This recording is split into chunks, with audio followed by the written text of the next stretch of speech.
नमस्कार, मैं हूं प्रदीप कुमार। आप देख रहे हैं पॉलिटिकल आइडिया।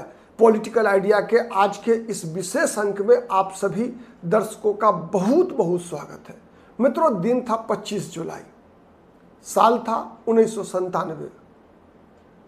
आप कल्पना कर सकते हैं कि बिहार के मुख्यमंत्री के आवास को केंद्रीय बलों ने घेर लिया था। रैपिड एक्शन फोर्स के जवान मुख्यमंत्री आवास में घुसने ही वाले थे। क्या हुआ था उस दिन? क्यों ऐसी नौबत आई थी कि रैपिड एक्शन फोर्स को मुख्यमंत्री के आवास में घुसना पड़े? 25 जुलाई 1997। उससे पहले ये घटना जो थी 25 जुलाई 1997 की, उसके पीछे पटकथा लिखी गई थी 1 महीना पहले, 23 जून 1997 को। क्या हुआ था?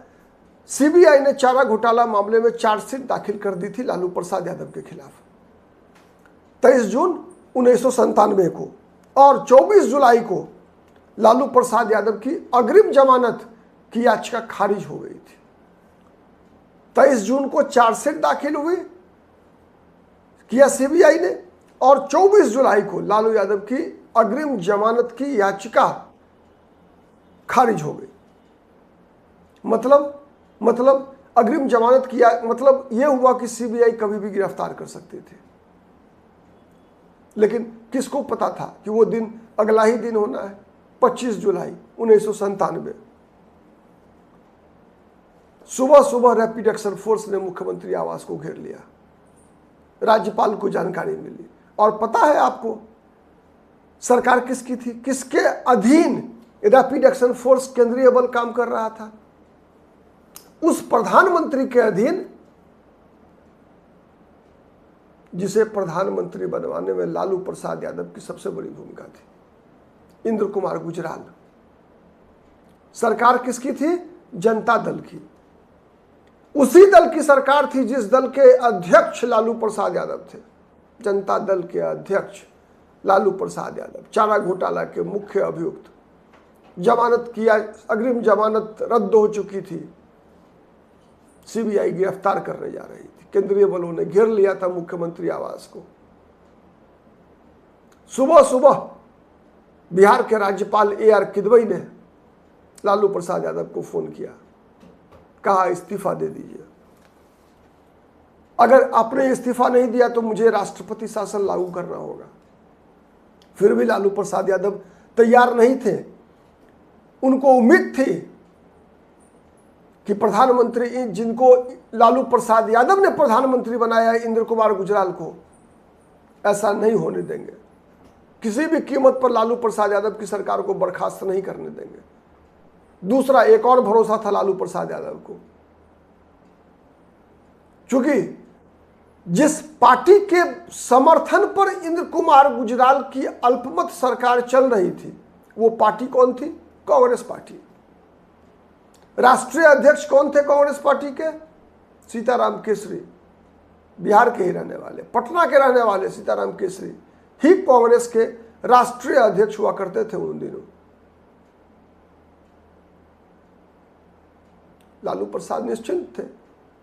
कौन माई का लाल है जो लालू प्रसाद यादव की कुर्सी छीन ले? आपकी एक और आज अवसर मिला है तो मैं जानकारी दूं।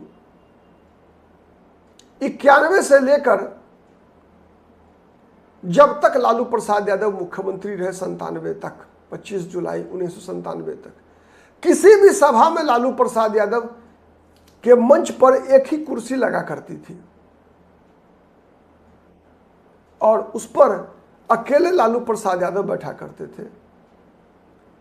और हर वक्ता भाषण देता था खड़ा होकर।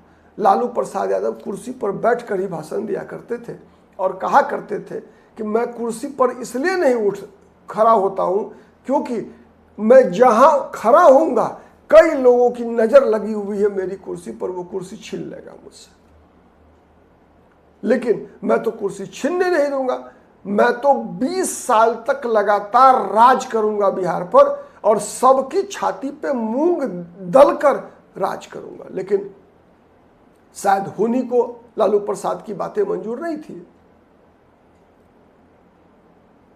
मार्च 1990 में मुख्यमंत्री बने। 7 साल कुछ महीनों के बाद इस्तीफा देना पड़ा। वैसे ही इस्तीफा नहीं दिया था, केवल रैपिड एक्शन फोर्स ने घेरा, उसी कारण इस्तीफा नहीं दिया था। मैंने बताया आपको, लालू प्रसाद को भरोसा था कि कैसे इंद्र कुमार गुजराल लालू यादव का इस्तीफा करवा सकते हैं, जिसको प्रधानमंत्री लालू यादव ने बनवाया है। लोकसभा चुनाव जिताने के लिए पटना से खड़ा किया था इंद्र कुमार गुजराल को। खैर वो चुनाव रद्द हो गया था, फिर राज्यसभा भेजा लालू प्रसाद यादव ने। सीताराम केसरी बिहार के थे, जिनसे लालू प्रसाद यादव का बहुत ही अच्छा संबंध था। तो हुआ क्या, इंद्र कुमार गुजराल ने AR किदवई ने पहले फोन किया। लालू प्रसाद यादव ने नहीं लिया सीरियसली बात को, यह सोचकर कि प्रधानमंत्री से शिकायत करेंगे AR किदवई के बारे में। AR किदवई कांग्रेस कल्चर के व्यक्ति थे, कांग्रेस के समर्थन से सरकार चल रही थी। फिर IK गुजराल ने खुद नहीं कहकर M करुणानिधि से फोन करवाया लालू प्रसाद यादव को। M करुणानिधि से फोन करवाया और कहा गया कि आप इस्तीफा दे दीजिए, आपकी प्रतिष्ठा बच जाएगी। फिर भी लालू यादव तैयार नहीं हुए। अंत में सीताराम केसरी को फोन करना पड़ा। जब सीताराम केसरी ने कहा कि अब आप इस्तीफा दे दीजिए, उसके बाद ही लालू प्रसाद यादव का माथा ठनक गया। अरे माय बाप, जिन जिन लोगों को मैंने तैयार किया बनाया, सब कोई जो है, देवगौड़ा, पता है देवगौड़ा भी अगर लालू प्रसाद यादव मुलायम सिंह यादव का विरोध नहीं किए होते तो मुलायम सिंह प्रधानमंत्री होते। देवगौड़ा प्रधानमंत्री बने, उसमें लालू प्रसाद यादव की सबसे बड़ी भूमिका थी। वही देवगौड़ा ने CBI डायरेक्टर जोगिंदर सिंह के माध्यम से लालू प्रसाद यादव को घेर लिया, फंसाया।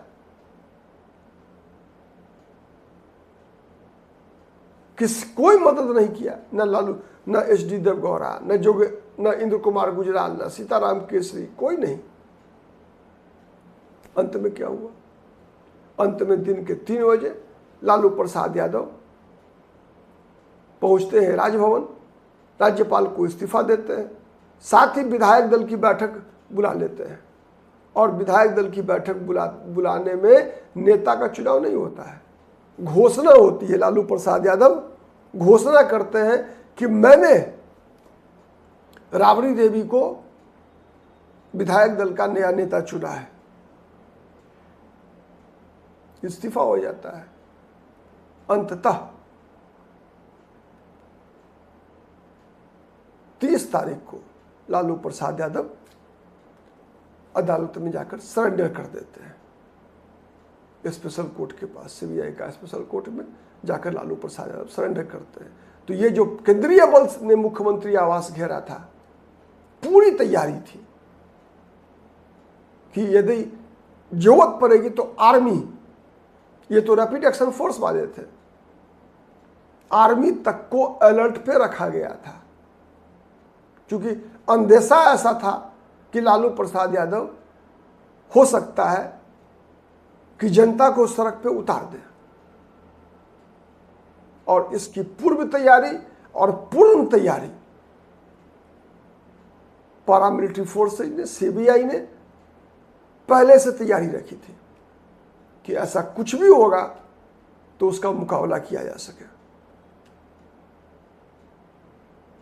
हाँ, इतना हुआ कि लालू प्रसाद यादव को गिरफ्तार जब किया गया, जब सरेंडर के बाद, तो CBI ने BMP के, बिहार मिलिट्री पुलिस के गेस्ट हाउस में रखा था लालू प्रसाद यादव को। लेकिन बाद में अदालत ने उन्हें नहीं रहने दिया गेस्ट हाउस में भी, कहा कि भाई अपराधी को अपराधी की तरह जेल में रहना चाहिए, गेस्ट हाउस में कैसे रह सकते हैं। अंत में बेउर सेंट्रल जेल ट्रांसफर करना हुआ। इसलिए भी बातें आई अदालत के ध्यान में, चूंकि BMP गेस्ट हाउस में जितने दिन भी लालू प्रसाद यादव रहे, तब उतने ही दिन कहा जाता है कि सरकार लालू प्रसाद यादव वहीं से चलाया करते थे। राबड़ी देवी तो रबर स्टाम्प थी, बिहार सरकार के ब्यूरोक्रेट्स, बिहार सरकार के मंत्री जितने भी थे लालू प्रसाद यादव से जाकर बीएमपी के गेस्ट हाउस में मार्गदर्शन प्राप्त किया करते थे।